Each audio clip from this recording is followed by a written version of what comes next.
I don't know how many courts it's going to take to get Donald Trump to do what he's been ordered to do and bring back Kilmar Abrego Garcia. But we have one more to the list of those saying that he has to. This is after an original lower court ruled that Trump does need to bring this man back. We now have a unanimous ruling from the Fourth Circuit Court of Appeals. They have upheld the former district court judge's decision. And this one is fun because it's fiery, it's spicy, and we're gonna give you all the best details. So this is Judge J. Harvey Wilkinson. I don't know with that name why you'd need to know, but it's a conservative jurist with a conservative name, appointed by President Ronald Reagan, and it contained far more than just simple instructions to Donald Trump to do what he's already been told to do. The brief order also rebuked Trump officials for their apparent disregard of the bedrock principles of due process and for allowing a man whom they have acknowledged they wrongfully deported to continue to languish in a foreign prison. So I have no doubt that Stephen Miller will be going live on Fox News soon to say that this is another 9-0 decision in their favor, but it's not. All the judges have been against them. So here's some of the fun stuff from the ruling. The judge says it is difficult in some cases to get to the very heart of the matter. But in this case, it's not hard at all. It's actually super easy, barely an inconvenience. The government is asserting a right to stash away residents of this country in foreign prisons without the semblance of due process that is the foundation of our constitutional order. Further, it claims in essence that because it has rid itself of custody, that there is nothing that can be done. This should be shocking not only to judges, but to the intuitive sense of liberty that Americans far removed from courthouses still hold dear. And I don't know how far removed you can get before that intuitive sense of liberty goes away, but I think I feel it. I think some people in the audience feel it. We got to do something here. And the judge goes on. The executive possesses enormous powers to prosecute and to deport, but with powers come restraints, to get into vaguely Spider-Manian territory.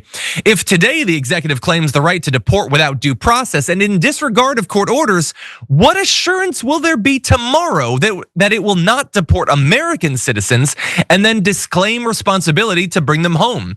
And what assurance shall there be that the executive will not train its broad discretionary powers upon its political enemies? The threat, even if not the actuality, would always be present, and the executive's obligation to take care that the laws be faithfully executed would lose its meaning. That's basically what we've been saying over and over and over again, mostly to nobody over the course of this week. Here, a judge, again, a Reagan conservative appointee, agreeing with us there. Now, the DOJ could appeal this back to the Supreme Court. They almost certainly will. And then the Supreme Court will hit it up. And they've already been very clear, again, 9-0. But one wonders if they do that, what will it matter? Trump has already told the Supreme Court to sit down and shut up. They've already lied to the American people about what the Supreme Court has already said. So is the Supreme Court willing to be so indisputably clear about what needs to happen that even still Stephen Miller can't lie about it? So I don't know. We're going to find out. We had, a little bit of John Roberts putting out these orders. We'll see if, in response to this, I don't know, Brett. I don't know what's supposed to happen from here on out. What do you think? Right. I understand that people who are fans of Trump think that Trump can do no wrong and everything he says should happen. And everything else is something that's broken about the government. The person who would disagree with you on that point is everyone who signed the Constitution when we formed this government, when we formed this nation. Like, people are talking about what's, their problem with the government is that everything's broken and we should fix it. But due process is not fixed. The basic premise here is I understand if you say there's a lot of, we should get rid of the illegal rapist murderers from the country. Fine. That's fine. No one's disagreeing with you on that necessarily. But part of that process is finding out who is a illegal immigrant rapist murderer from MS-13 gang. And that's the part that Trump skipped. And if you get rid of that part, you have to get rid of that part from everything. And what this judge is pointing out is once you do that, there's nothing stopping Trump from sending you, from picking you up and just saying, I've decided that this person's at MS-13 because they once saw a Chicago Bulls basketball game. And so now I'm going to deport you to El Salvador. Yeah. what's going to happen? You know that Fox News is going to back him up because they're backing him up on this. You know that many people in the government, the elected representatives who are also part of the broken system that you think is broken, they're going to back him up on that. But you're going to be in a prison in El Salvador. And I know that sounds hyperbolic, but Trump already said to the president of El Salvador that he needs to start building more prisons for that exact purpose. Yes. And if you think, and he's proven that he can get someone back. Andrew Tate's living in America. Andrew Tate's out of prison, and he's a sex trafficker. You're 100% right. And if anybody just watched what Brett said and is like, oh, you're being hyperbolic. Well, first of all, Trump cannot stop talking about how desperately he wants to send U.S. citizens there. So much so that you have to build 5 new supermax prisons. So a lot of them, if you think whatever, you're still being hyperbolic, well, just sit for a minute. And in a month, when it happens, then, I mean, you're not going to apologize or whatever. You're not going to learn anything, but we'll be talking about it. We'll be covering it because we are in a time where every MAGA take, every take in defense of Trump ages like the worst of milk because Trump is dead set on being more awful than anyone can predict and far faster than they could predict he would be. So that's where we're at right now. And so we have this.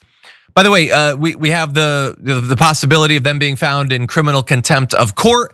And I just want to keep everybody updated with the ways in which Trump is trying to make that as easy as possible for those who want to find them in criminal contempt of court. We had Karen Leavitt, we had others. The White House social media account decided to edit a New York Times headline that said, Senator meets with wrongly deported Maryland man in El Salvador. They decided to cross out a few words because they're having fun. Senator meets with deported El Salvador alien who's never coming back. He's never coming back. So again, all you guys had to do was pretend to try to bring him back. And that might have been enough to satisfy John Roberts, who's like, well, I don't really want to create a constitutional crisis here. You guys are making clear you are not trying. You have no interest. Pam Bondi's already said he's never going to live here again. You guys are begging to be found in criminal contempt of court. You need to be. And the people in charge of this need to be found responsible. Pam Bondi should be found in criminal contempt of court. Stephen Miller as well. Holman too, who's been advocating for all of this. Not some low-level person. The advocates and architects of this debacle need to be sent to prison for it, okay? They've been given 1,000 chances to backtrack, and they have only doubled and tripled and quadrupled down. If you enjoyed that, then make sure that you never miss another video by subscribing. And if you want a little more, consider hitting the join button and becoming a member. So you're probably wondering, why would I do that? Well, when you do that, you get access to bonus content that I make every single week, and it's a lot of fun. You get custom emojis and more. If you join at tier 3, by the way, you even get access to a monthly member hangout with myself. And you'll get all that going forward, but you'll also unlock years of the back catalog that is literally 100 or more bonus clips and top 10 lists and debates and more. So what are you waiting for?